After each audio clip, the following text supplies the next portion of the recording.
2장 1절로 3장 4절까지 봉독하도록 하겠습니다. 나홈서 2장 1절로 3장 4절까지 봉독하겠습니다. 한 절씩 교도하겠습니다. 파괴하는 자가 너를 치러 올라왔나니 너는 산성을 지키며 길을 파수하며 내 허리를 견고히 묶고 내 힘을 크게 굳게 할지어다. 여호와께서 야곱의 영광을 회복하시되 이스라엘의 영광 같게 하시나니 이는 약탈자들이 약탈하였고 또 그들의 포도나무 가지를 없이 하였습니다. 그의 용사들의 방패는 붉고 그의 무사들의 옷도 붉으며 그 항우를 버리는 날에 병거의 쇠가 번쩍이고 노송나무 창이 요동하는도다. 그 병거는 미친 듯이 거리를 달리며 대로에서 이리저리 빨리 달리니 그 모양이 횃불 같고 빠르기가 번개 같도다. 그가 그의 존귀한 자들을 생각해내니 그들이 엎드러질 듯이 달려서 급히 성에 이르러 막을 것을 준비하도다. 강들의 수문이 열리고 왕궁이 소멸되며 정한 대로 왕후가 벌거벗은 몸으로 끌려가니 그 모든 시녀들이 가슴을 치며 비둘기같이 슬피 오는도다. 니느웨는 예로부터 물이 모인 못 같더니 이제 모두 도망하니 서라 하나 돌아보는 자가 없도다.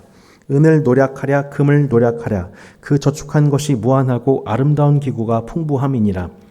니느웨가 공허하였고 황폐하였도다. 주민이 낙담하여 그 무릎이 서로 부딪히며 모든 허리가 아프게 되며 모든 낯이 빛을 잃도다. 이제 사자의 굴이 어디냐? 젊은 사자가 먹을 곳이 어디냐?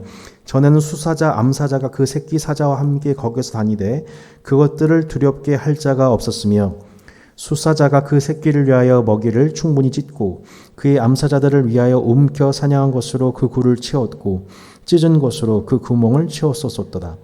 만군의 여호와의 말씀에 내가 내 대적이 되어 내 병거들을 불살라 연기가 되게 하고 내 젊은 사자들을 칼로 멸할 것이며 내가 또 내 노력한 것을 땅에서 끊으리니 내 파견자의 목소리가 다시는 들리지 아니하리라 하셨느니라. 화 있을진저 피의 성이여 그 안에는 거짓이 가득하고 포악이 가득하며 탈취가 떠나지 아니한도다. 휙휙하는 채찍 소리, 윙윙하는 병거 바퀴 소리, 뛰는 말, 달리는 병거, 충돌하는 기병, 번쩍이는 칼, 번개 같은 창, 죽임당한 자의 때, 죽음의 큰 무더기, 무수한 시체여 사람이 그 시체에 걸려 넘어지니 이는 마술에 능숙한 미모의 음녀가 많은 음행을 할미라. 그가 그의 음행으로 여러 나라를 미혹하고 그의 마술로 여러 족속을 미혹하느니라. 아멘. 여러분 2023년도 10월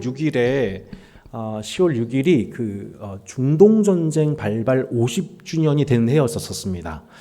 그 10월 6일 직후 그 다음 날에 무슨 일이 일어났냐면 하마스 테러 집단이 이스라엘에 아마 그날이 안식일이었을 겁니다. 안식일에 항상 이게 유대교 역사를 보면 안식일에 이제 이방에서 쳐들어온 경우가 많잖아요. 그 안식일에 축제를 벌이고 있는 곳을 급습을 해가지고 민간인들을 대량으로 학살하고 또 여성들을 이제 인질로 데려가고 하는 이 미국 9.11 테러에 비유되는 일종의 테러를 경험한 끔찍한 일이 이 영상으로 촬영이 돼가지고 전 세계 모든 사람들에게 이제 보도가 됐던 적이 있었었죠. 그 일 이후에 이제 이스라엘이 이제 가자 지구에 진입하게 되어가지고 대전쟁이 일어나게 되었고 그 결과적으로 제가 찾아보니까 요즘엔 좀 뉴스가 좀 뜸한데 최근까지 해서 총 사망자 수만 벌써 250만 명이라고 합니다. 상상이 초월하죠. 250만 명. 그리고 그 중에서는 어린아이만 90만 명이 죽었습니다. 그러니까 거의 지금 그 두 양측의 감정은 서로의 민족을 말살시키는 것 외에는 답이 없다. 이스라엘은 하마스를 향하여서, 팔레스타인도 이제 이스라엘 향하여서, 물론 팔레스타인 내에는 이제 다양한 계열이 있습니다만, 특별히 하마스 계열의 쪽은 서로가 서로를 지구에서 청소하는 것 외에는 달리 길이 없다고 양측이 양극단의 정치 그룹이 대립하고 있는 가운데서 민족 말살의 좀 전쟁이 일어나고 있는 상황인 것이죠. 민족 말살까지는 아니지만 지금 슬라브 계열의 민족 간의 큰 전쟁이 또 러시아와 우크라이나 사이에서 일어나고 있는 가운데에서 이것도 저도 좀 충격이었는데 벌써 그 전쟁으로 말미암아 제가 처음에 잘못 말씀드렸습니다. 정정합니다. 이스라엘 팔레스타인 사망자 수가 2만 5천 명입니다. 2만 5천. 죄송합니다. 제가 너무 과대했네요. 사망자가 2만 5천 명이었고 어린 사망자가 9천 명. 죄송합니다. 정정합니다. 사망자가 2만 5천에 어린 사망자만 9천 명인 발생된 끔찍한 일이 벌어졌고 러시아와 우크라이나 숫자 정정합니다. 러시아와 우크라이나 사망자 수가 50만 명인 겁니다. 양쪽 사망자 수가 50만 명을 넘어가는 끔찍한 지금 제3차 세계대전을 방불하는 일들이 지금 전 세계적으로 일어나고 있는 상황이죠. 제가 숫자를 좀 부풀리게 된 것 같아요. 죄송합니다. 그러니까 인류 역사상 세계별로 전쟁이 없었던 적은 없습니다. 전쟁에도 여러 가지 이제 불루희한 전쟁이 있었었고 폭력적인 전쟁이 있었었고 또 그 전쟁에 대응하는 어떤 명분이 있는 정당성 있는 전쟁들이 있었었죠. 근데 이제 그 전쟁사가 계속 되다 보니까 전 세계적으로 어떤 부분에 국제법이 만들어지게 되었냐면은 전쟁 중에 어린이나 민간인이나 여성 등에 대한 피해는 발생해서는 안 된다. 죄가 없는 자에 대해서 무고한 학살을 하면 안 된다는 것에 대해서 이 전쟁법이 만들어지게 되었죠. 근데 이제 최근 전쟁의 양상으로 말미암아 최근 전쟁의 양상 속에서 나타나고 있는 건 뭐냐면 그 국제법을 아주 비웃는 듯이 계속해서 민간인에 대한 이제 피해가 아주 우습게 발생되는 그 일들이 이제 버젓이 이제 영상으로 보도화되고 있는 겁니다. 뭐 이제 러시아 군사가 뭐 여성에 대해서 뭐 성폭행을 했다든지 뭐 고문을 했다든지 민간인에서 고문을 했다든지 심지어 뭐 어린아이를 죽였다든지 뭐 이런 일들이 너무 버젓이 이제 일어나고 있게 되면서 지금 인류의 죄악, 인류의 잔인성이 지금 다시 짐승의 그것과도 같이 돌아가고 있는 양상을 나타나고 있다는 점에서 현재 문명이 매우 위험한 가운데 있다고 여겨지게 됩니다. 오늘 저희가 그 통째로 맛보는 나훔서의 말씀을 이제 연구를 이렇게 합니다. 이런 가운데에서 도대체 우리 이제 그리스도인으로서는 이제 고민이 생기고 의문이 생깁니다. 도대체 이러한 전쟁이 이어지고 또한 인간의 폭력이 극대화되고 있는 이 시대 속에서 도대체 하나님은 어디 계실까에 관한 궁극적인 질문인 것이죠.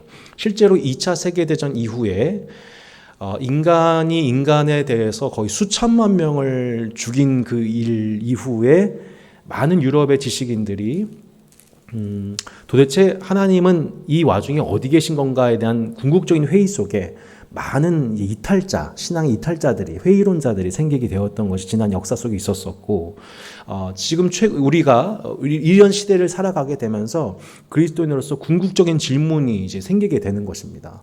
도대체 이 고통 중에 있는 이 세계 속에서 하나님은 도대체 어디 계신 것인가? 하나님이 계시다면 어떻게 하나님께 기도하고 있는 우크라이나의 성도들의 기도를 외면하고 계시고 또 북한의 지하교회 성도들의 그 순교와 그들의 한 맺힌 결교에 대해서 하나님은 왜 응답 안 하시는 것인가? 이런 질문들이 사실은 우리 가운데에 나타나는 정직하게 나타날 수밖에 없는 질문인 것이죠. 그래서 오늘 주제가 하나님 나라는 제국주의를 어떻게 심판하신가에 관해서 이 질문을 가지고 있는 성도들에게 하나님께서 나훔서를 통해서 말씀하시는 교훈을 저희가 이해하지 아니하면 저희 또한 하나님을 믿는다 하지만 한편에는 회의주의 속에서 의심의 그 안개가 거쳐지지 않은 가운데서 사실은 하나님을 바로 볼 수가 없기 때문에 우리에게 주신 책이 나훔서인 것으로 볼 수가 있습니다. 이 나홈이라고 하는 사람은 참 독특합니다. 이 이름 자체가 위로라는 뜻을 가지고 있습니다. 나훔서 1, 2, 3장을 읽어보면은 이 아주 이렇게 분위기가 살벌합니다. 예, 아주 이제 묵시론적이고 세기말적이고 이 하나님의 심판과 하나님의 심판의 엄중함 또 하나님 심판의 과정 속에서 일어나고 있는 아주 잔인한 모습들이 볼 때에 나훔이라고 하는 선자의 이름과는 전혀 걸맞지 않은 책 같아도 보이죠.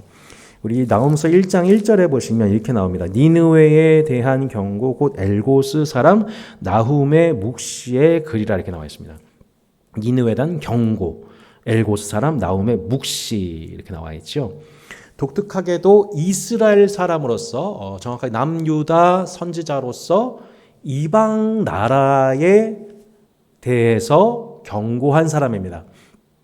자, 이방 나라에 대해서 경고하도록 부름받은 사람 하면 여러분 혹시 누구 또 떠오르는 사람이 있으신가요?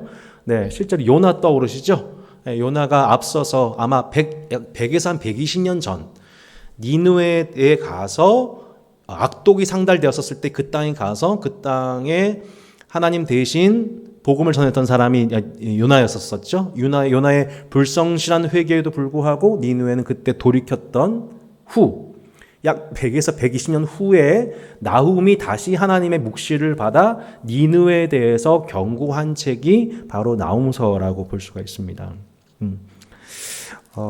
우리 이번에 보시듯 오늘 그 1장 1절에 니느웨에 대한 경고라 나와 있습니다. 니느웨는 아수르의 수도입니다. 아수르의 수도. 독특하게도 아수르에 대한 경고가 아니라 니느웨에 대한 경고다 이렇게 쓰여진 게 독특하지요. 자, 이 아수르, 니느웨 하면 저희가 사실은 연동되는 그 말씀이 좀 있습니다. 그게 뭐냐면 창세기 아주 태고적인 얘기지만 창세기 10장까지 좀 살펴볼 필요가 있는데 창세기 10장 11절로 12절에 보시면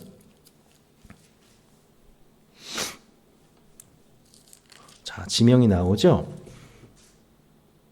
자, 10장 10절로 11절 읽어보세요. 그의 나라는 시날 땅에 바벨과 에렉과 악갓과 갈레에서 시작되었으며 그가 그 땅에서 아수르로 나아가 니네와 로보달과 갈라와 이렇게 나와 있죠. 로보딜과 갈라 및 뭐라고 했습니까?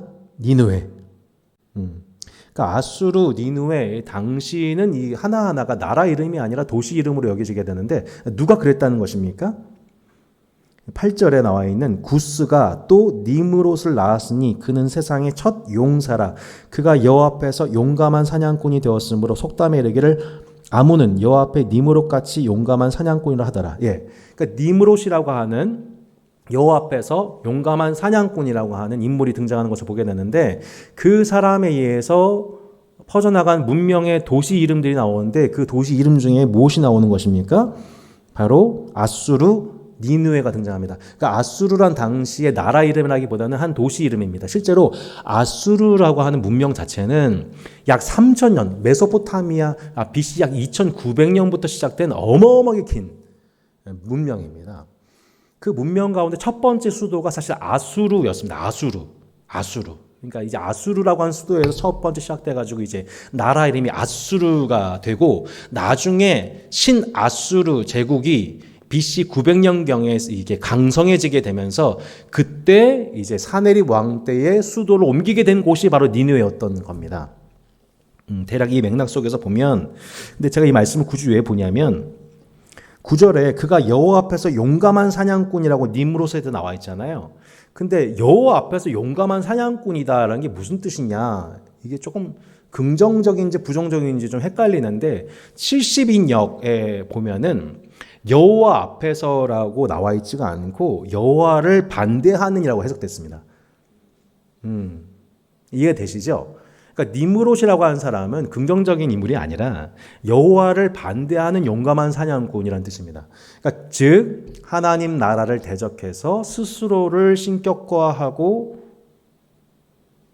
자신의 나라를 하나님 나라를 대적하는 나라로서 그 문명을 이끌어가는 존재. 이게 뭐냐면 여호와 앞에서 여호와를 대적하는 용감한 사냥꾼의 의미를 가지고 있는 것이죠.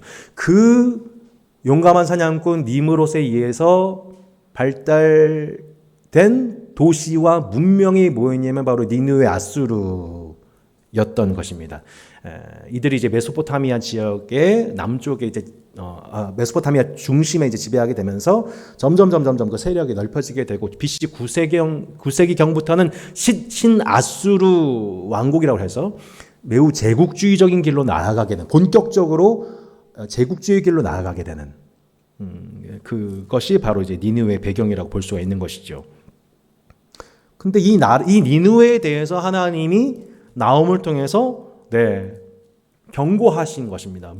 나홈에게 묵시를 보여주신 것입니다. 근데 그 묵시 내용이 보면은 결국 뭐냐면 니느웨가 결국 심판당할 것이다. 이 수도가 심판당하게 되고 아수르가 망하게 된다는 것에 관한 묵시를 받게 된 겁니다. 언제요? 요나가 니느웨에게 복음을 전한 후 약 100에서 120년 후에 놀랍게도 요나 때에 니느웨 가서 복음을 외쳤었을 때에 그 땅이 니느웨 왕,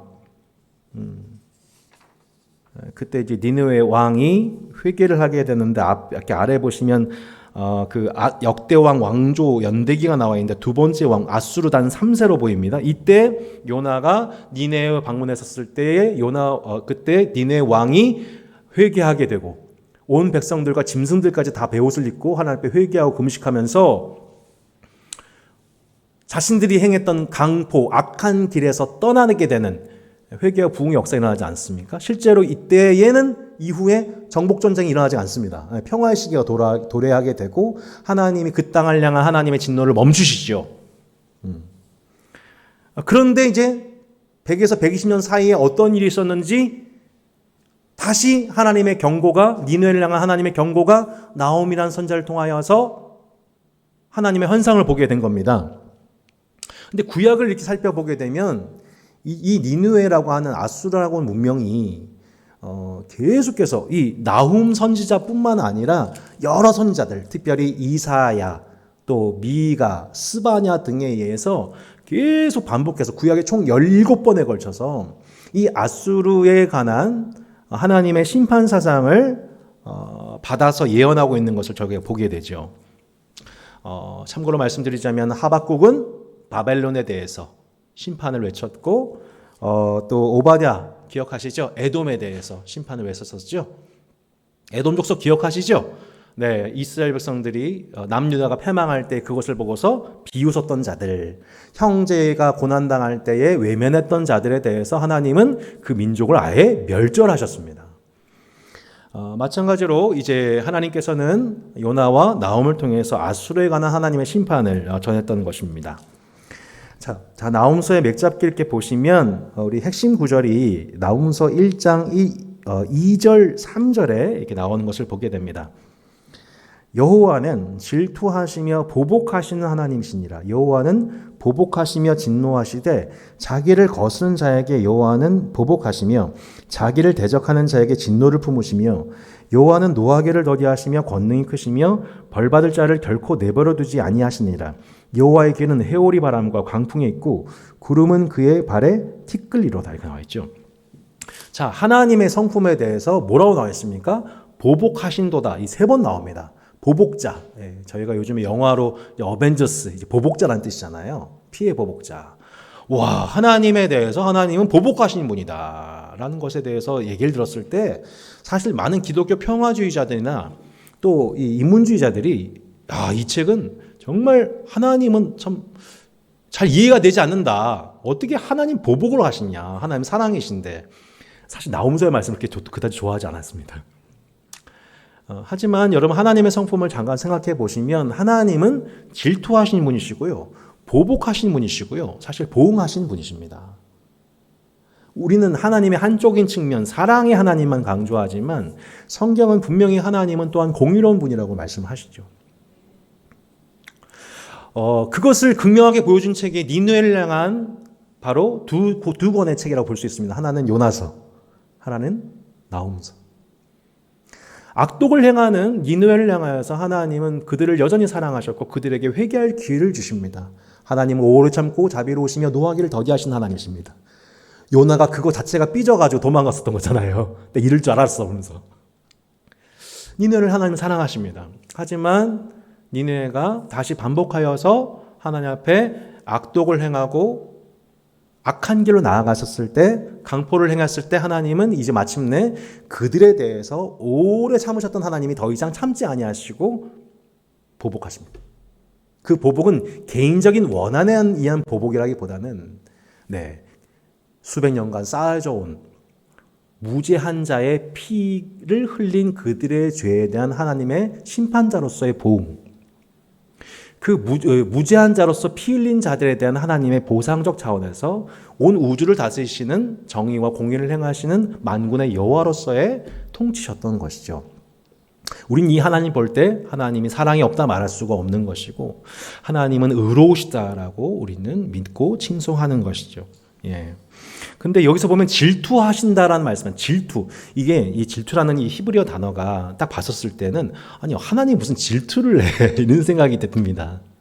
근데 이 질투란 단어가 사실 영문상으로도 한글상으로도 번역이 표현되지 않은 겁니다. 이게 무슨 뜻이냐면 구약에서 말하는 질투의 개념은 이런 겁니다.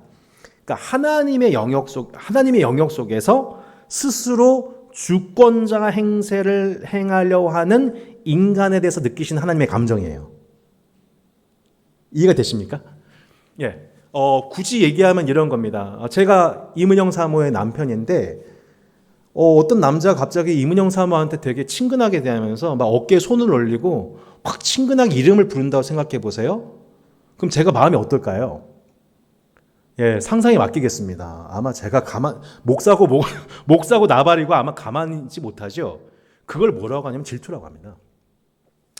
하나님이 온 세계를 지으신 하나님으로서 스스로 주권자, 왕, 통치자로서 온 땅을 다스리고 계시는데 감히 그 주권적 영역에 대해서 내가 하나님인 것처럼 행하는 니므롯과도 같은, 바벨과도 같은 하나님 행세하는 문명과 인간 왕에 대해서 느끼시는 감정을 뭐라고 하냐면 질투라고 하는 것뿐입니다. 이게 한글상으로 적절한 단어 번역이 어려운 거죠. 그러니까 하나님이 지금 아수르의 니느웨라고 하는 문명을 바라보시면서 지금 니느웨가 뭐 하고 있어요? 이 약속들을 바라보면서 나는 우리의 문명을 가지고 우리의 군사력 가지고 얼마든지 저들을 처단할 수 있어. 저들의 민족을 말살할 수 있어. 저들의 문화를 없애버릴 수 있어. 라고 마치 하나님인 것처럼 주권자 행세를 행하고 있는 아수르 문명을 향하여 느끼시는 하나님의 감정이 질투였다는 겁니다. 그리고 그것에 대해서 하나님은 마땅히 아수르 문명에 대해서 하나님은 심판하셔야 했던 것이죠. 그래서 나훔서 1장, 2장, 3장의 내용을 보면 1장에는 심판의 판결에 대해서 얘기하고 있고 2장은 심판의 기준에 대해서 세 번째 3장은 심판의 인식에 대해서 얘기하고 있습니다. 좀 더 구분해 보면 1장은 니느웨 멸망 선언이요, 2장은 니느웨 멸망 장면이요, 3장은 니느웨 멸망의 정당성을 얘기를 하고 있습니다. 그렇게 하나님의 공의가 바로 세워지고 형벌을 내리시는 저희가 장면을 보게 됩니다. 자, 그러니까 하나님께서는 우리 아모스서에서 봤고 이사야서도 봤지만 하나님은 온 열방을 하나님 다스리고 계시고 그 열방에 대해서 이스라엘과 더불어서 매우 공의롭게 그 일을 처리해 나가시는데 도대체 이 아수르 문명이 하나님 앞에 어떤 범죄를 범했길래 하나님이 이 문명에 대해서 심판하셨는가에 대해서 제가 좀 차근차근 살펴볼 필요가 있습니다. 자, 아수르 왕조 연대기인데요. 우리 아까 말씀드렸다시피 메소포타미아, 인류의 4대 문명 중 하나인 메소포타미아에서 약 BC 2900년경에 시작된 이 문명은 역사는 매우 깊습니다. 하지만 본격적으로 우리가 알고 있는 성경의 역사 속에서 등장하는 아수르에 관한 스토리는 BC 900년경 정도부터입니다. 곧 남유다 북이스라엘 분열된 시점부터 이 아수르라고 하는 신아수르 국가가 발달이 되면서 매우 제국주의적인 길로 접어들게 되는 것을 저희가 보게 되죠. 아까 말씀드렸다시피 이 성경과 관련해서 우리가 역사를 볼 때는 아수르단 3세 때 요나가 이 왕에게 방문하여서 복음을 전파했고 그 결과 회개하였으며 그 결과 그들이 악한 길에서 떠나게 되어 그 기간 동안에는 실제로 역사 속에서 이 아수르에 의한 침략이 이루어지지 않습니다. 이 아수르라고 하는 나라는 갖고 있는 탁월한 장점이 있는데 뭐냐면 이 아시리아라고 하죠. 아시리아. 그래서 이제 여러분 나중에 한번 검색해 보시면 아시리아 검색해 보면은 그 역사가 아주 곳곳에 아주 잘 요약이 되어 있습니다. 근데 이 문명의 특징이 뭐냐면 철기 문화입니다. 철기 문화로서 가장 빨리 그 철기 문화를 수입해 가지고 그것을 가지고 군사력을 막강하게 키웠으며, 그래서 2인, 4인 뭐 전차를 조직해서 이방 국가들을 연약한 나라들을 점령하고 수탈하고, 또 공성전 문화에 매우 능숙해서 성으로 둘러싸이는 이 적군에 대해서도 아주 능숙하게 전투를 수행했던, 군사력이 아주 막강했던 전형적인 군사력 의지하는 국가였습니다. 그래서 아수르에 의해서 점령당하게 된 전성기에 해당되는 시점이 우리가 잘 이제 이름 기억하실지 모르겠지만 산헤립, 뒷장에 나와 있는 산헤립, 에사랐던 아수르바니팔, 이때가 이제 궁극적으로 아수르 제국화가 되기 시작한 시점이라고 볼 수가 있습니다. 자, 그런데 제가 잠깐 그 앞부분 다시 한번 보시면 아수르단 3세 때 회개했던 이 아수르 왕 중에 그 다음 왕 디글랏 빌레셀이라는 왕이 이때 다시 강포를 행하기 시작합니다. 그러니까 강포란 뭐냐면 군사력을 앞세워서 주변 약속들을 이제 수탈하기 시작하는 때가 다시 도래하게 된 것이죠. 이때부터 다시 범죄가 시작이 된 겁니다. 그래서 대표적인 사건이 우리가 잘 아는 북이스라엘이 멸망 직전에 계속해서 북이스라엘에 대해서 포위했던 국가가 바로 아수르였던 것이죠. 아수르 자체가 의로워서가 아니라 북이스라엘이 하나님 앞에 범죄하니까 하나님이 징계의 막대기로 사용한 국가가 바로 아수르였던 것이죠. 그 대표적인 사건이 뭐냐면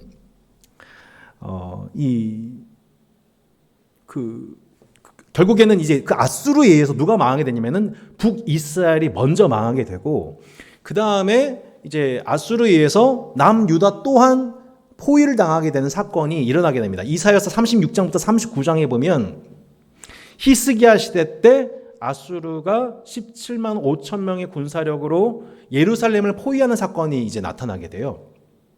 그때 히스기야가 두려움 가운데 있을 때 이사야가 와가지고 하나님의 말씀을 전하면서 그들을 두려워하지 말아라. 하나님이 우리와 함께 하신다. 하나님만 의지해라. 그랬을 때 히스기야가 하나님 앞에 기도하고 의지했었을 때 하나님의 사자가 나타나가지고 17만 5천을 바로 심판하시죠.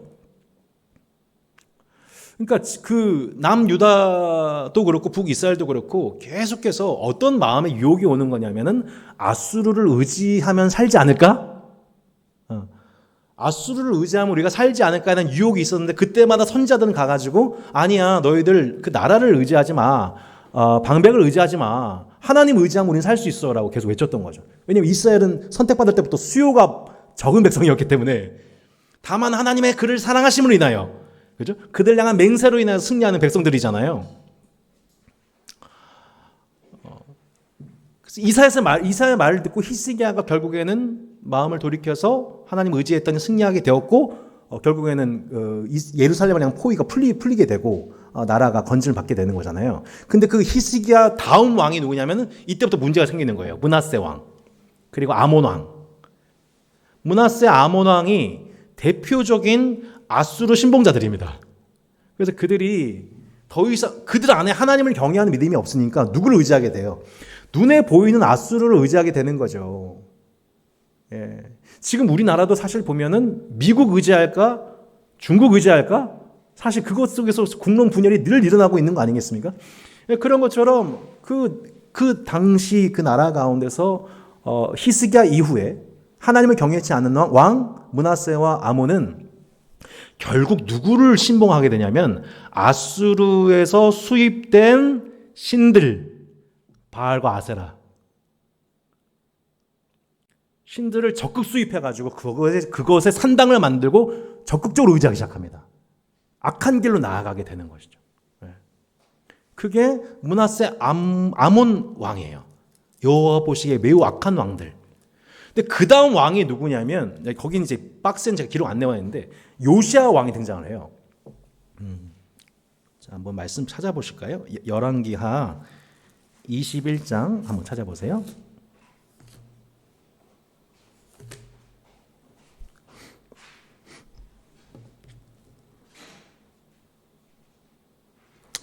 열왕기하 21장 1, 2, 3절 보시면 이렇게 나와요. 므낫세 왕 나와 있죠.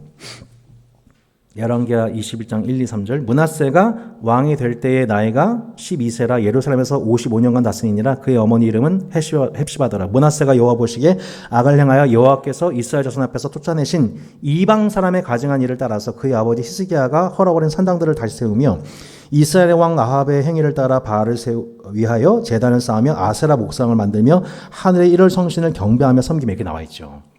이게 이제 므낫세 히스기야. 그러니까 히스기야는 하나님만 섬긴 자였고 므낫세는 결국 아수르의 신들을 수입해서 우리가 살 길은 아수르의 신을 섬기는 것뿐이야라고 이제 이방인 산당을 만들고 제사했던 사람이고, 또 아몬이 나옵니다. 20절에 아몬이 그의 아버지 므낫세 행한 같이 여호와 보시기에 악을 행하되 그의 아버지가 행한 모든 길로 행하여 그의 아버지가 섬기던 우상을 섬겨 그것들에게 경배하고 이렇게 나와 있죠. 그들이 다 지금 아수르 신 경배자들로서 타락하기 시작합니다. 근데 그 이후에 그 다음 왕이 참 중요한데 열왕기 22장에 유다 왕 요시아가 나오죠. 요시아가 하는 일이 뭐냐면 3절 위에 나오죠. 율법책을 발견해서 그 말씀을 읽다가 회개하게 되고 23장 보시면 요시아가 이방 예배를 없앴다고 나와 있죠. 열왕기하 23장 24절을 보시면 이렇게 나와 있습니다. 요시아가 또 유다 땅과 예루살렘에 보이는 신접한 자와 점쟁이와 드라빔과 우상과 모든 가증한 것을 다 제거하였으니 이는 대제사장 힐기야가 여호와의 성전에서 발견한 책에 기록된 율법의 말씀을 이루려 함이라 하면서 이때 므낫세와 아몬이 세웠던 모든 이방 신상들을 다 제거합니다. 싹 다 제거합니다. 근데 바로 이 요시아 종교개혁, 그러니까 이런 일은 그 전에도 없었고 이후에도 없었던 일이에요. 그러니까 오히려 그 선대인 히스기야보다 더 순전하게 섬겼던 사람이죠. 근데 대부분의 성경학자들이 뭐라고 얘기하냐면 어떻게 요시아가 하나님 앞에서 이렇게 겸비할 수 있었는가. 그때 그 신학적 배경이 됐던 사람이 나훔이라는 거예요.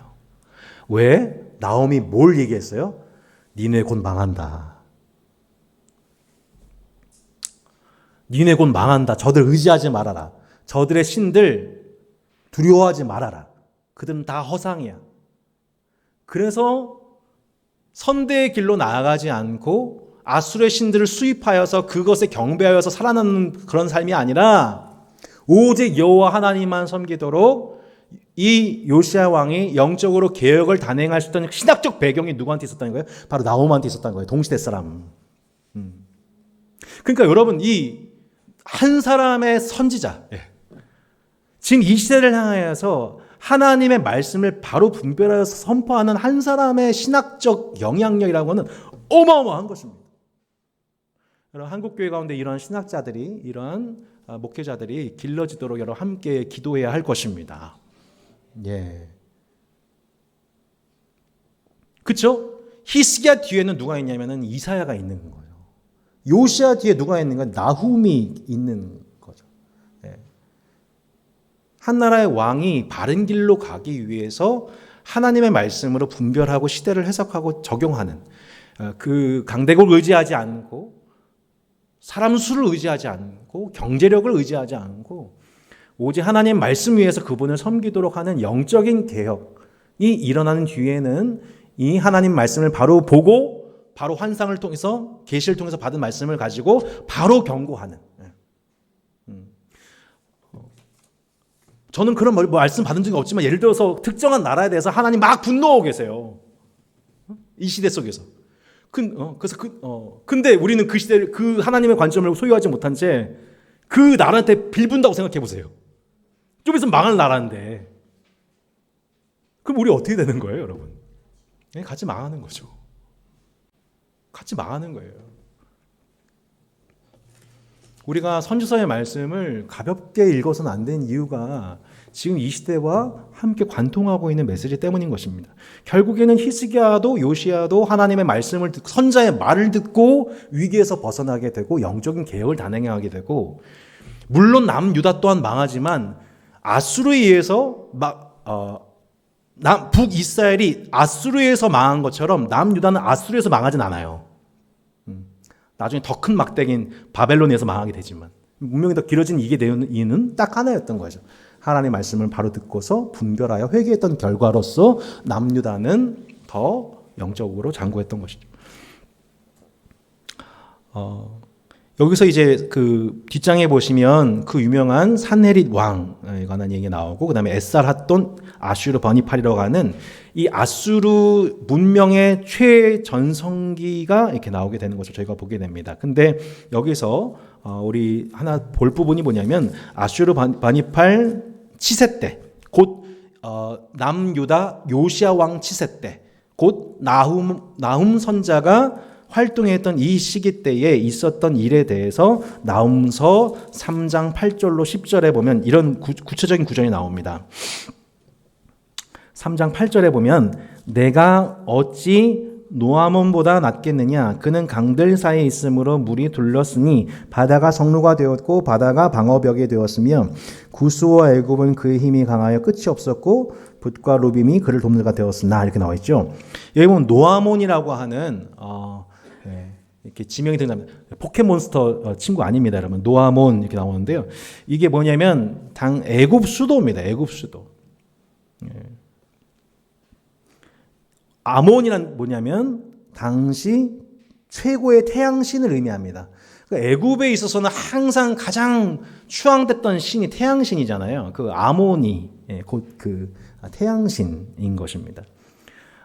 당시 메소포타미아 지역 그 아래, 아프리카 지역에 가장 융성했던 문명을 일으켰던 나라는 애굽이었죠. 이집트 왕국이었습니다. 이집트 제국이었었죠. 그런데 당시 아수르 제국의 힘이 얼마나 강력했는지 당시 애굽의 수도인 노아몬까지 점령할 정도가 되었다는 거예요. 근데 이 노아몬이라는 것은 어떤 것이냐면, 말씀에 이렇게 나와 있지만 물이 둘렀으니 바다가 성루가 되었고 바다가 방어벽이 되었다. 나일강을 비롯해서 이 노아몬을 둘러싼 천혜의 요새가 둘러싸이는 지역을 아수르가 점령을 했던 적이 있었습니다.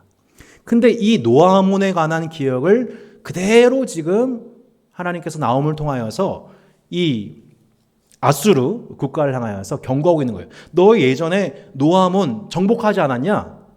천혜의 요새에 둘러싼 노아몬 정복했었지? 똑같아. 지금 너희가 너희 환경 의지하고 있는데 너도 똑같이 노아몬처럼 점령당하게 될 거야. 라고 하나님이 나홈 선자를 통하여서 지금 선포하시는 장면이라고 볼 수 있습니다. 자, 그 결과 이 나홈 선자의 니느웨가 망하게 될 것이라고 하는 하나님의 묵시와 경고를 정한 후에 실제로 어떻게 역사적으로 이 일이 일어나게 되냐면, 아슈르 우발리트 2세 때, 맨 마지막 왕 때 바벨론과 메대 연합군이 진격하였었을 때 결국 니느웨 성이 함락이 됩니다. 마치 노아몬이 점령당했던 것처럼 이 니느웨 성이 함락이 되는 사건이 일어나게 되는 거죠. 그래서 결국 아수라고 하는 나라 자체가 멸망하게 됩니다. 아래 지도에서 보듯이 당시 아수르의 이 지배 영역은 아래로는 애굽, 그리고 이 메소포타미아 전 지역, 그리고 동쪽 아시아의 근방에 이르기까지 어마어마한 아수르 제국의 전성기 시절이 있었던 것을 저희가 보게 돼요. 또한 이 니느웨 성은 우리가 요나서 말씀을 우리가 연구했었지만, 니느웨 성은 좌우를 분별하지 못하는 어린아이의 수만 12만 명, 그러니까 성인만 해도 수도가 당시 50만 명 이상을 육박하는 엄청나게 큰 수도예요. 큰 성읍. 네. 요나서에 보면 그 니느웨의 별명 큰 성읍이잖아요. 제가 이제 니느웨는 제가 이렇게 정리를 해놨는데, 니느웨는 제2의 바벨이었다.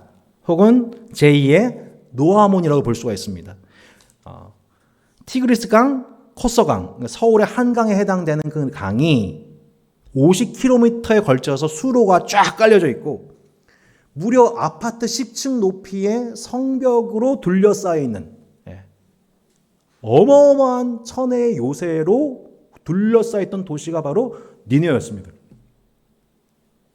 근데 이곳이 어떻게 심판을 당하게 되냐면 정확하게 성경이 이렇게 묘사하고 있는데 1장 8절에 보시면 그가 범람하는 물로 그것을 진멸하시고 자기 대적들을 흑암으로 쫓아내시리라. 2장 6절에 이렇게 나와 있습니다. 강들의 수문이 열리고 왕궁이 소멸되었다 이렇게 나와 있죠. 여러분 이 문명이 어떻게 망하게 돼요? 물로 망합니다. 그래서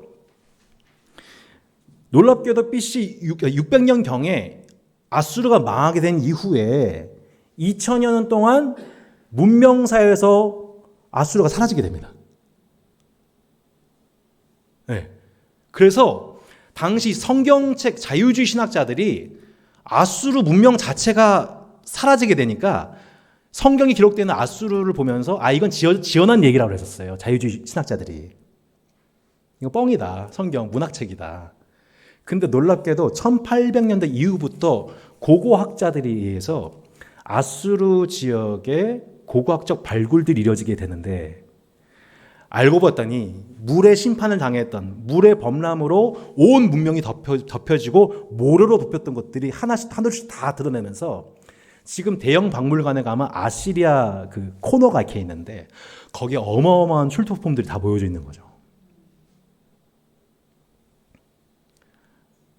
하나님 앞에 높아져 있던 아까 제가 말씀드렸죠. 여호와 앞에서 용감한 사냥꾼. 이 뭐예요? 여호와를 반대하는 여호와를 대적하는 사냥꾼 니므롯의 문명이었던 이 아수르 니느웨 문명이 그렇게 마치 바벨탑을 높이 쌓아올려 하나님의 심판을 비웃었던 그들의 문명을 하나님 바벨탑을 언어의 흩어짐으로 심판하셨듯이 또한 하나님 앞에 범죄하고 있는 그 문명에 대해서 하나님은 노아를 통해서 홍수 심판 통해서 심판하시듯이 자신들의 군사력과 자신들의 성벽과 천의 요새 환경을 의지했던 저들의 그 오만함과 교만함을 하나님이 놀랍게도 물로 심판하시는 그 물이 우리를 보호해 줄 거야 라고 생각했는데 어떻게 됐어요?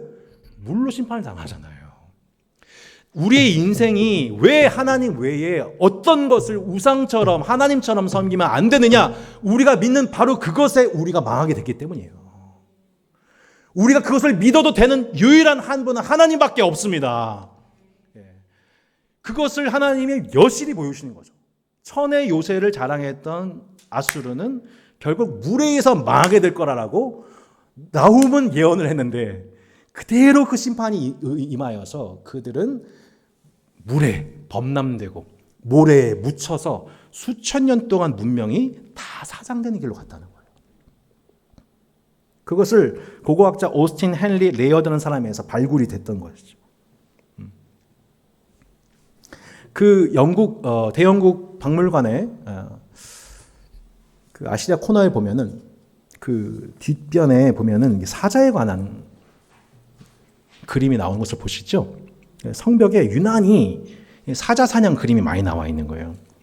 그 나홈서 2장 그 11절 그 12절에 보시면 사자 얘기가 나와요. 이제 사자의 굴이 어디냐? 젊은 사자가 먹을 곳이 어디냐? 전에는 수사자, 암사자가 그 새끼 사자와 함께 거기서 다니되 그것들을 두렵게 할 자가 없었으며 수사자가 그 새끼를 위하여 먹이를 충분히 찢고 그의 암사자들을 위하여 움켜 사냥한 것으로 그 굴을 채웠고 찢은 것으로 그 구멍을 채웠었도다. 만군의 여호와의 말씀에 내가 내 대적이 되어 내 병거들을 불살라 연기가 되게 하고 내 젊은 사자들을 칼로 멸할 것이라 이렇게 나와 있습니다.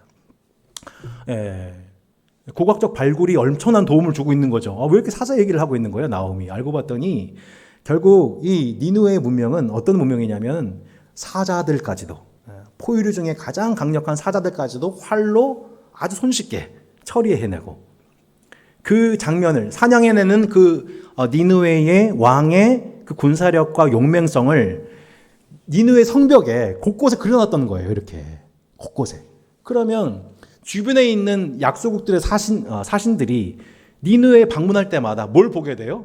그 사자를 죽이고 있는 왕의 모습, 군사력의 모습을 보면서 완전 쫄게 되는 거죠, 사신들이. 그렇게 자신들의 용맹을 의지하던, 자신들의 군사력을 의지하던 그 왕과 그 문명이 일순간에 그들에게 보복하시는 여호와 하나님, 만군의 여호와에 의해서 한순간에 문명이 사라져요. 소돔과 고모라가 일순간에 사라지듯. 좀 결론적으로 말씀드리지만 그때 아수르 제국이 멸망한 후에 실제 역사 속에서 아수르에 관한 기록이 전혀 없고 뭐만 남게 되냐면 아시리아 민족만 남습니다. 저도 이제 이번에 참 흥미로웠던 부분이 뭐냐면 에돔 족속은 어떻게 돼요? 우리가 나중에 보면은 민족 자체가 없어져요. 근데 이 니느웨는, 아수르는 하나님께서 남겨두신 사람들이 있어서 나라는 사라지는데 민족은 남습니다. 그래서 지금 실제 그 민족이 400만 명이 어디 살고 있냐면 터키, 이라크 북부 지역, 아프리카 북부 지역에 약 400만 명의 아시리아인들이 실제 살아가고 있어요. 근데 그 사람들이 제가 어제 검색하면서 놀랐는데 대부분 다 기독교인입니다. 정교인들이에요. 그 미가서 말씀을 좀 먼저 보실래요? 미가서 보시면 미가서 7장 12절에 이렇게 나와 있습니다. 7장 12절에 이렇게 나와 있습니다. 그 날에는 아수르에서 애굽 성읍들에까지, 애굽에서 강까지, 이 바다에서 저 바다까지, 이 산에서 저 산까지의 사람들이 내게로 돌아올 것이나 그 땅은 그 주민의 행위의 열매로 말미암아 황폐하리로다. 자, 미가서 말씀은요, 뭐와 뭐 사이에 있어요, 여러분? 요나서와 나훔서 사이. 요나와 나훔은 누구에 대한 심판이에요? 니느웨. 요나는 뭐예요? 니느웨에게 한 번 더 기회를 주시는 회개 선언이고, 나훔은 뭐예요? 이제 끝났어. 이 민족 끝났어. 하나님의 심판 선언이에요. 하나님의 용서와 심판 사이에 뭐가 있어요? 미가가 있어요. 근데 미가가 뭐라고 얘기해요? 아수르 중에서도 아수르 땅은 그들의 행악으로 말미암아 심판당하게 될 거지만 그 땅에서도 하나님께 돌아올 자들이 있다. 아수르에 남은 자들이 있다는 것을 말씀하시죠. 곧 하나님을 대적하고 여호와 앞에서 여호와를 대적하고 주변의 약한 나라들에 대해서 포악과 강포를 행하는 문명과 나라에 대해서는 하나님이 분명하게 심판하셔서 하나님의 공의를 세우시지만 그 아수르, 아무리 악한 아수르라 할지라도 그 땅에서 하나님의 말씀을 듣고 반응하는 남은 자들, 이스라엘 남은 자들은 하나님 어떻게 하시게요? 돌아오게 하시겠다. 그 방식으로 하나님이 구원하신 그 결과가 지금 전 세계에 남아있는 400만 명의 아시리아인들이 아닌가라고 좀 조심스럽게 해석해 보게 되는 것이죠. 우리 하나님이 얼마나 신실하시고 정의로우시고 공의로우신지를 우리는 성경 말씀의 분명한 예언과 성취를 통해서 확인하게 됩니다. 할렐루야. 찬송하지 않을 수 없는 거예요. 나홈서 말씀 저도 한 주 동안 공부하면서 와, 하나님 정말 대박. 이게 너무 위로가 되는 거예요. 너무너무 위로가 되는 거죠. 나홈서의 이름이 뭐라고요? 위로. 여러분, 우리의 위로가 뭐냐 이거예요. 우리의 위로가. 당장 우리 눈에 우리가 원하는 방식대로 하나님이 진짜 영화에서 보던 어벤져스였어요. 나오는 아이언맨과 캡틴 나타나가지고 바로 응정하고 막 원수들 제압해 주시고 속 시원하게 정의와 공의가 회복되면 참 좋을 텐데 왜 지금 이 니느웨 같은 문명과 나라들이 일어나서 하나님을 대적하고 주변 나라들에 대해서 군사력과 강포와 폭력으로 행사하면서 무죄한 자들의 피를 흘리며 그들의 부르짖음이 하나님께 상달되고 있는 가운데 왜 하나님 도대체 왜 이렇게 어디 계신 겁니까? 무엇하고 계신 겁니까? 라는 의인들의 절규가 있는 이 전 세계의 현장 가운데서 우리가 붙잡아야 될 말씀, 우리가 하나님 앞에 구할 수 있는 위로 뭐예요? 나홈서인 거예요. 하나님은 오래 참으실 분이지 결단코 참지 않으신다. 제가 늘 말씀드리죠. 하나님의 성품이 오래 참는 거지 참지 않는다는 뜻이 아니에요. 예. 끝까지 참는다는 뜻이 아니에요. 예. 하나님은 오래 참고 계신 거예요. 왜요? 악인들도 회개할 기회를 주시는 하나님의 인자하심을 나타내시는 것이 공평하시기 때문에. 하지만 그들에게 그 강포에서 악한 길에서 벗어날 수 있는 길을 주셨음에도 불구하고 다시 똑같은 그 죄의 길로 나아간 것에 대해서, 그 일로에 대해서 연약한 이웃들의 하나님 앞에 호소가, 하나님 앞에 항소가 반복적으로 이루어진 상황 속에서는 하나님이 마침내 참지 않고 더 이상 오래 참지 아니하시고 마침내 보복하신 하나님이시다. 하나님은 질투하신 하나님이시다. 보복 3번 얘기하잖아요. 1장 1절에서. 보복. 반드시 보복하신다. 그 결과가 뭐냐면 아수르 문명의 심판이었던 거죠. 마지막 이 부분 보고 좀 정리하겠습니다. 왜 요나서를 통해서 니느웨를 용서하신 하나님은 그 니느웨 문명을, 나라를 심판할 수밖에 없는가? 마찬가지로 지금도 그 모든 민족과 문명을 바라면서 우리가 영적으로 진단해 볼 수 있는 부분이 바로 이런 부분들인 겁니다. 첫 번째는 아수르의 별명들 보면 알 수 있습니다. 아수르는 나홈서를 통해 이들은 악인이다, 파괴한 자다, 약탈자다, 사자의 굴이다, 피해의 성이다, 마술에 능숙한 미모의 음녀라고 나와 있습니다. 마술에 능숙한 미모의 음녀, 이게 무슨 뜻일까요? 좀 공부를 좀 해봤더니 생각해 보니까 이 메소포타미아의 그 지역 속에서 이 당시 메소포타미아에서 가장 우리가 흔히 알고 있는 여러 우상들 중 하나가 바알과 아세라잖아요. 당시 그 이스라엘 백성들도 애굽사에서 나올 때 하나님께서 하나님의 영광을 나타내시기 위해서 어떻게 역사하시냐면 단지 이스라엘만을 구원하시기 위함이 아니라 애굽에 있는 자들로 하여금 그들이 섬기고 있는 10가지 우상들을 심판하십니다. 기억하시죠? 예, 피, 개구리, 이, 나중에 보면은 빛과 어둠, 맨 마지막에 보여요. 그 애굽의 아들, 왕의 아들.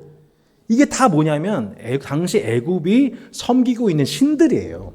그 신들에 대한 하나님이 심판을 내심을 통하여서 하나님의 영광을 이스라엘과 동시에 애굽의 백성들, 그 자연신들을 숭배하면서 그들 앞에 빌면서 그들에게 복을 받아 우리가 살고 있다고 믿는 자들에게 그 신들에 대한 심판을 통해서 하나님이 역사하셨고, 그 결과 애굽에 있는 많은 잡족들이 이스라엘이 홍해를 건널 때 같이 나오게 되죠. 그게 선교 역사가 출애굽기 때 또 일어나게 됩니다. 마찬가지로 하나님은 당시 메소포타미아 지역에서 계속해서 신을 양산해내고 있는 이 아세르와 바벨론이 계속해서 뭘 양산하고 있냐면 또 다른 신. 이렇게 해서 보니까 수메르인들에게 세계관이 뭐냐면 제일 큰 신 7신이 있는데 그들이 세상의 운명을 결정하며 서열이 있다고 믿었대요. 그래서 가장 높은 곳에 있는 신이 뭐냐면 안이라는 신이에요. 하늘신. 하늘에서 다스리는 신이 있는데 그 하늘의 신이 나머지 또 엘릴, 니우르상, 엔키, 난나, 우투, 이넨나 이런 신들을 또 주관하고 그들의 신은 또 다른 신을 또 만들어내고. 저도 예전에 인도 단기 선교 가봤지만 인도의 그 신의 수가 인구수보다 많다는 얘기를 들은 적이 있었습니다. 다 신인 거죠, 그냥.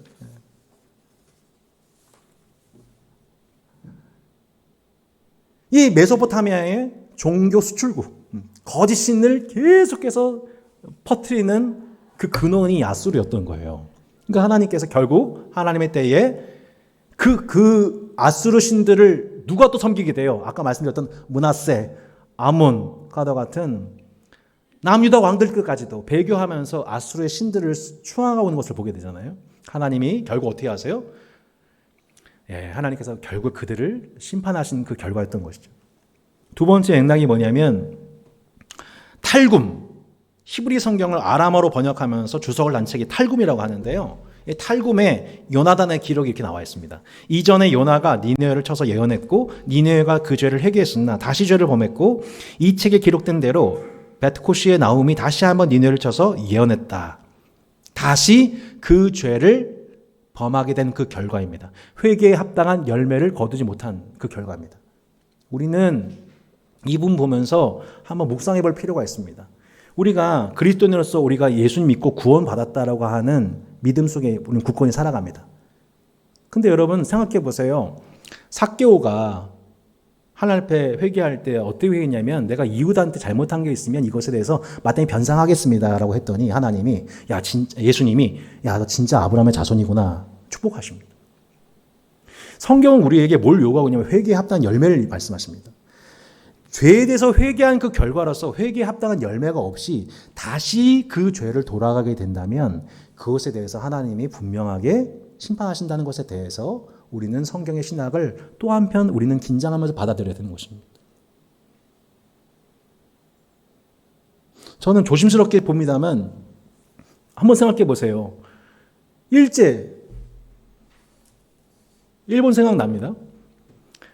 일본의 제국주의가 우리나라를 지배했었을 때에 처음에는 군사력으로 무력으로 우리를 제압했더니 시간이 가면 갈수록 문화 통치를 하기 시작했죠. 민족의 혼을 말살하기 위해서 창씨 계명을 요구를 했었었고 내선일체, 조선인과 일본은 하나다. 황국시민 이런 식으로 조선인의 혼 자체를 뺏어서 민족 자체를 말살하려고 했었습니다. 전 이 일에 대해서 하나님이 진노하셨다고 분명히 봅니다. 그들이 벌였던 일들에 대해서 우리는 역사의 한 켠에서 그것을 지울 수가 없는 것이죠. 근데 만약에 그 일들에 대해서 언젠가 다시 군국주의의 망령이 부활해가지고 다시 그런 일을 똑같이 범한다. 끔찍하죠. 이걸 일본에 적용해 볼 것이 아니라 내 자신에게 우리 민족이 한번 생각해 볼 필요가 있습니다. 우리가 예전에 범했던 그 일에 대해서 하나님 돌이킬 기회를 주셨고 하나님 오래 참아주셨는데 주님의 인자와 자비를 받은 그 결과가 다시 그 길로 나아가게 된 결과라면 다시 우리가 우상 숭배자의 길로 나아가고 다시 우리가 쾌락주의의 길로 나아가게 되고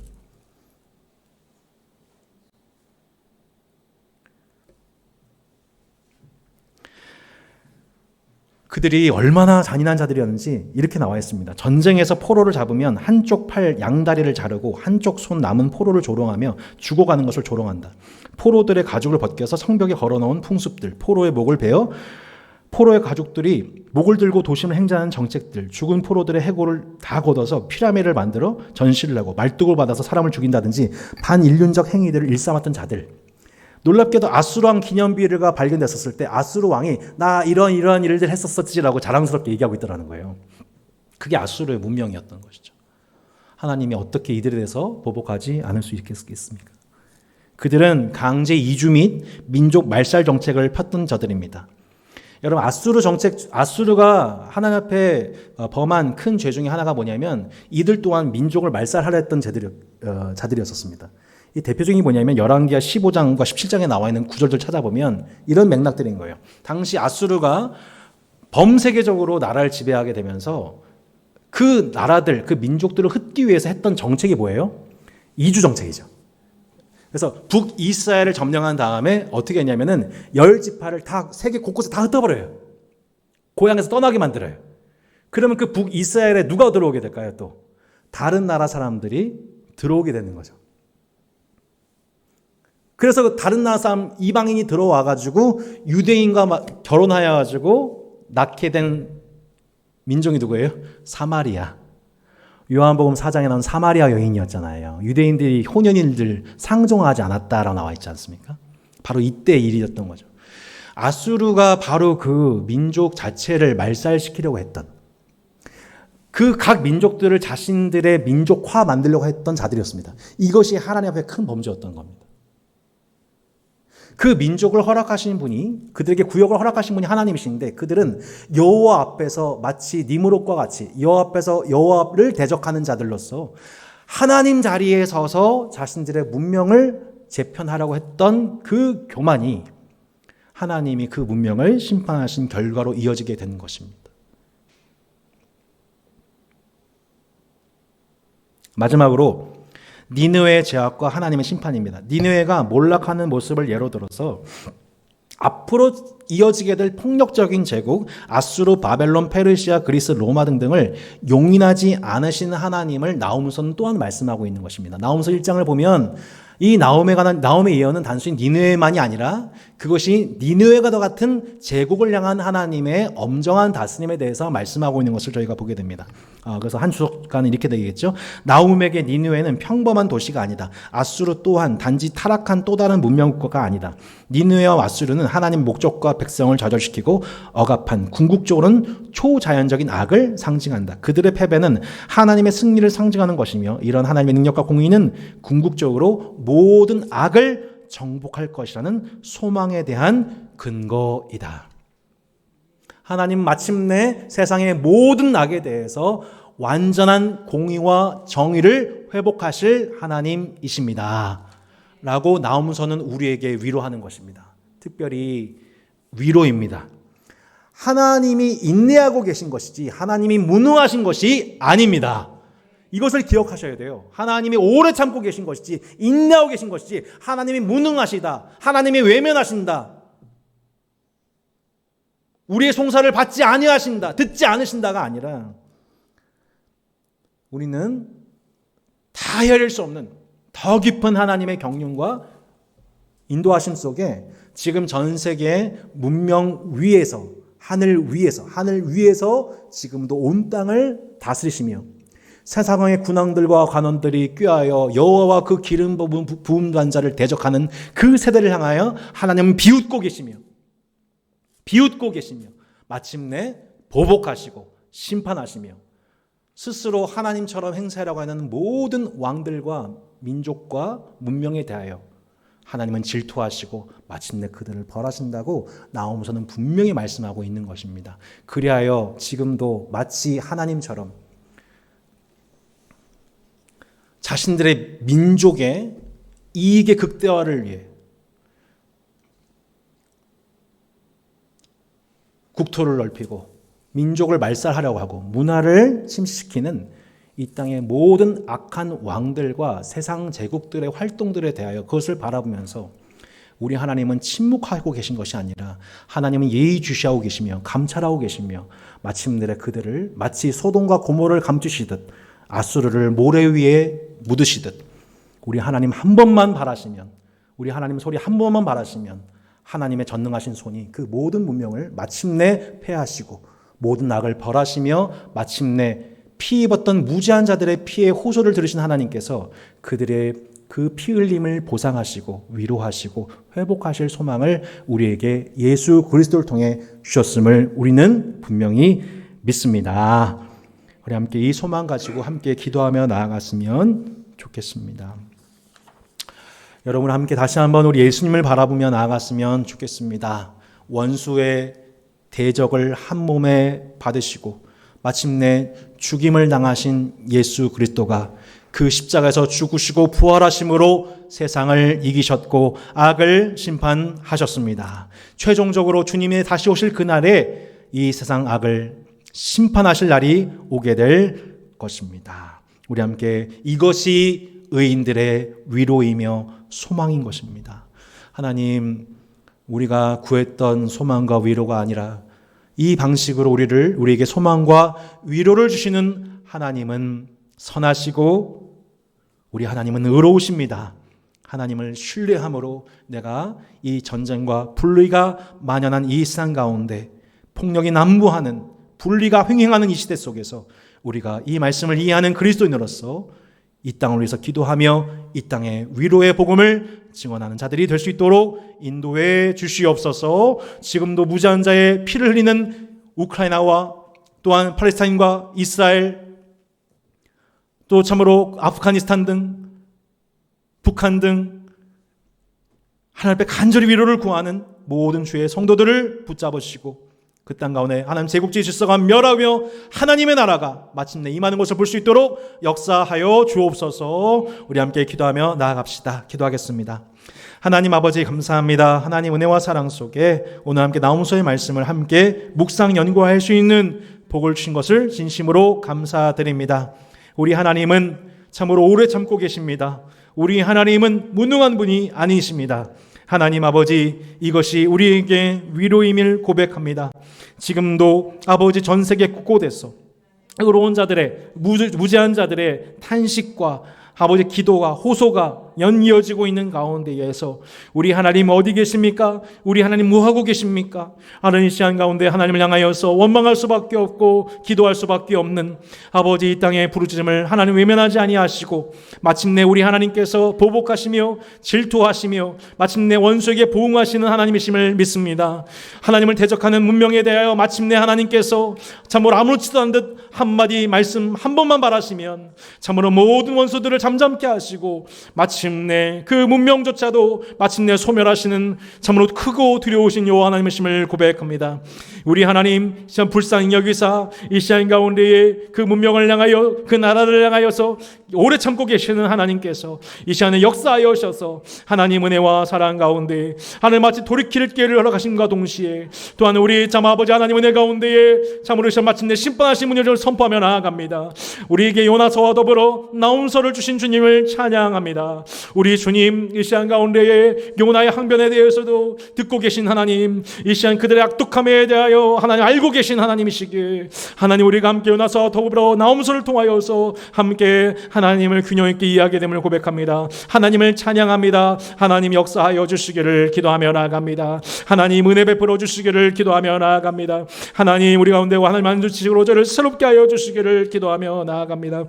하나님 불쌍히 여겨주시기를 기도합니다. 하나님 역사하여 주시기를 기도합니다. 하나님 이 시간 우리 함께 이 세계와 문명을 위해서 한 번 더 소리 높여 기도하겠습니다.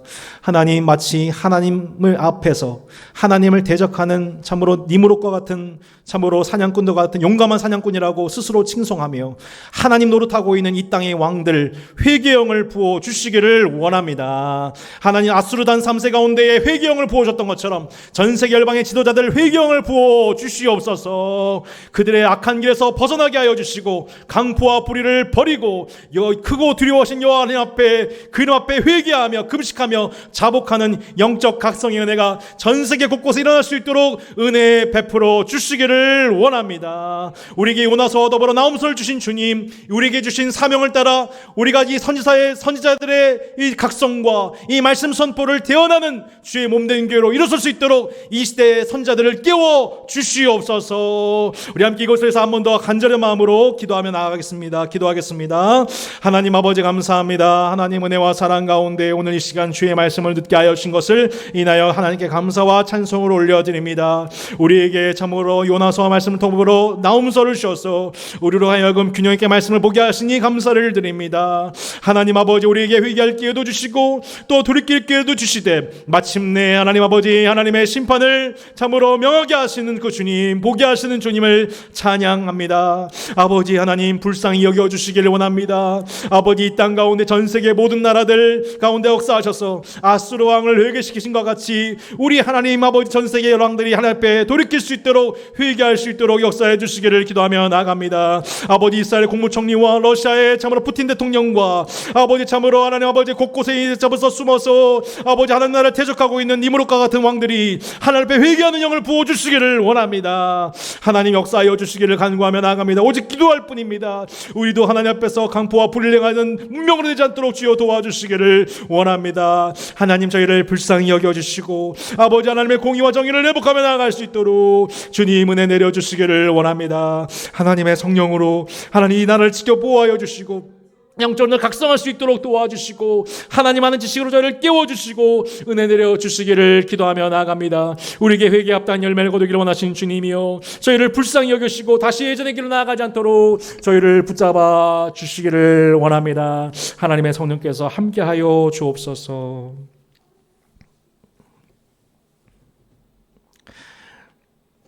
만군의 여호와 크고 두려우신 여호와 하나님, 우리에게 요나서와 함께 나움서를 함께 이해할 수 있는 이 시간을 허락해 주셔서 너무나도 감사드립니다. 하나님, 아수르 이 잔인한 제국에 대해서 요나가 참지 못하고 하나님 앞에 도망갈 수밖에 없었던 그 인간적인 면모도 이해가 됩니다. 그러나 그런 악인들에 대해서도 길이 참으시며 그들에게 회개할 기회를 주시는 우리 주님은 참으로 인자와 자비의 하나님이심을 고백합니다. 하나님 또한 회개에 합당한 열매를 거두도록 역사하시는 의로우신 하나님이심을 고백합니다. 아버지, 다시 범죄하는 그 나라와 문명에 대하여 마침내 우리 하나님 보복하시며 질투하신 하나님께서 하나님의 공의와 정의를 전 세계 역사 속에서 세워오셨고 지금도 신실하게 역사하시는 주님의 이름을 찬양합니다. 하나님, 간구하오니 세상의 열왕들이 하나님 앞에 회개할 수 있는, 지난날 이 니네 왕이 요나의 전도를 듣고 회개했던 것처럼 그들이 회개할 수 있도록 기회를 주신 주님을 찬양하오니 전 세계 곳곳에서 이런 영적 각성과 회개 운동이 일어날 수 있도록 은혜 내려 주시기를 원합니다. 하나님, 지금도 무죄한 자의 피를 흘리며 어린아이와 자녀들을 강탈하며 유괴하며 성폭행하며 고문하고 있는 이 땅의 악인들에 대하여 우리 하나님 분명히 보고 계시지요. 우리 하나님, 하나님께서 마땅히 그 문명에 대하여, 그 악인들의 횡포에 대하여 우리 하나님 진노하시고 보복하시며 심판하여 주실 줄로 믿습니다. 하나님, 간구하오니 우리나라 또한 이 문명이 쇠퇴하고 있는 이 어두운 이 시기에 우리가 하나님 앞에 마땅히 회복해야 할 공의와 정의, 회개에 합당한 열매를 거두는 대한민국 사회 될 수 있도록 이 마지막 시대 한국교회, 한국사회에 회개의 영을 부어 주옵시기를 원합니다. 하나님, 요나를 부르시고 120년 뒤에 나움을 부르시듯 하나님의 말씀에 대하여 대언할 하나님의 선자들을 일으켜 주시기를 원합니다. 하나님, 이 나움의 말씀을 듣고 요시야 왕이 개혁운동을 일으키듯 아버지 한국교회에 바른 신학을 전파하는 목회자들과 신학자들을 회복시키셔서 교회를 통해 한 사회가 개혁되고 바른 길로 나아가는 열매를 맺을 수 있도록 대한민국을 하나님 살려 주시옵소서. 하나님께서 그 일에 따스한 교회 수요 복음 맛집과 금요 주기도회와 우리의 주일 예배와 우리 교제를 사용하여 주시기를 간구합니다. 우리 가운데 그 영권을 회복시켜 주시옵소서. 하나님께서 오늘도 저희와 함께 해주시고 하나님 아버지, 이 시간 부족한 저희들에게 은혜 주심의 모든 영광, 그 은혜의 영광이 오직 하나님께 있음을 고백하오며 감사드렸고 이 모든 기도 주 예수 그리스도 이름으로 감사기도 드립니다. 아멘. 하늘에 계신 우리 아버지여, 이름이 거룩히 여김을 받으시오며 나라가 임하옵시며